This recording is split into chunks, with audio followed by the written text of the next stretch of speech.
Okay, so get this right. We're diving deep today.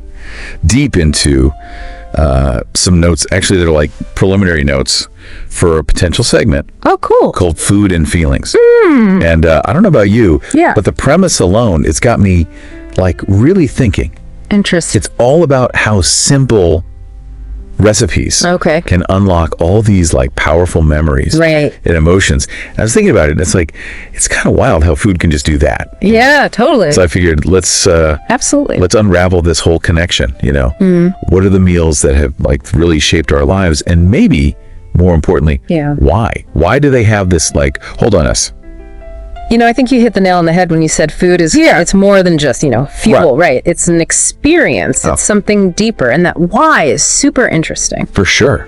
You see, like when we smell something or taste something, it's not just like this fleeting sensory thing. Right. You know what I mean? Totally. It's actually directly wired to parts of our brains, the amygdala and hippocampus to be specific. And these parts of our brains, they're key players in processing emotions and forming memories. Okay, wait, hold on. Amygdala and the hippocampus. Hippocampus. Yeah. Okay. I feel like I've heard those before. Yeah. But remind me, what are they doing exactly while we're like, I don't know, enjoying a big bowl of pasta? Okay, so imagine this, right? The amygdala. It's like our emotional watchdog constantly scanning for things that are important, you know, good or bad. Right. And the hippocampus is like the memory keeper, filing away those emotionally charged experiences. So let's say the aroma of your mom's like famous spaghetti sauce hits you. The amygdala goes, hey, this is significant. I love that. And the hippocampus jumps in to link that smell with memories of warmth, family, comfort. It's like a neurological time machine. Whoa, that's crazy. It's pretty cool. That's really cool. So okay, bringing this to our listener, right? Have you ever noticed this?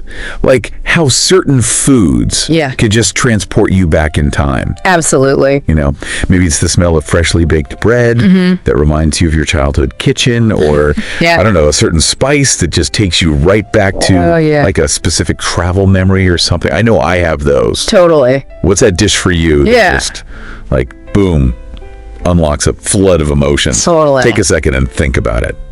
I think a lot of our listeners are already having aha moments. Probably. As we speak. Totally. You know, as we're thinking about guests for this potential food and feelings segment, some really cool themes are emerging, you know? Okay. Like meals that mark major life events. Oh, yeah. You know, birthdays, holidays, weddings. They're overflowing with emotions. Totally. Dishes deeply rooted in cultural heritage, family traditions. Those can be so powerful. Yeah, for sure. And then, of course, there's comfort food. Yes, the classics. The dishes that evoke feelings of nostalgia, peace, or even sadness. It's crazy how just I know a plate of food can carry so much like weight. It really? Okay, so let's like play this out. Okay. Hypothetically, right? Someone comes on the show. Yeah. Their special dish is, let's say a bowl of wonton soup. Ooh, good choice. But it's not just any wonton soup. It's the soup their grandfather, who was a recent immigrant, used to make. Wow. Every Sunday. And he'd share all these stories about his life in his home country. That's beautiful. While they were eating the soup that he painstakingly made. I love that. That's such a good example. It really is. That bowl of soup, it becomes so much more than just ingredients, right?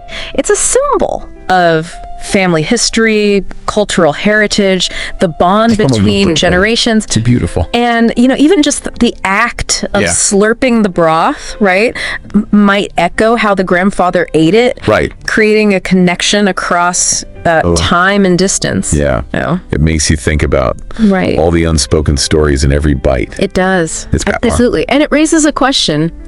If you could share just one meal with someone to tell them about your life, what would it be?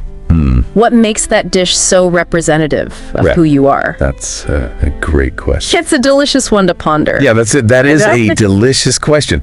So, listener out there, what's your food story? We encourage you to savor those memories, explore the emotions they bring up, and maybe even share them with someone. Yeah, I love that. You know, food is so much more than just fuel, right? It's like a language of the heart. Absolutely. It's really beautiful. Beautiful stuff. I love it. Yeah.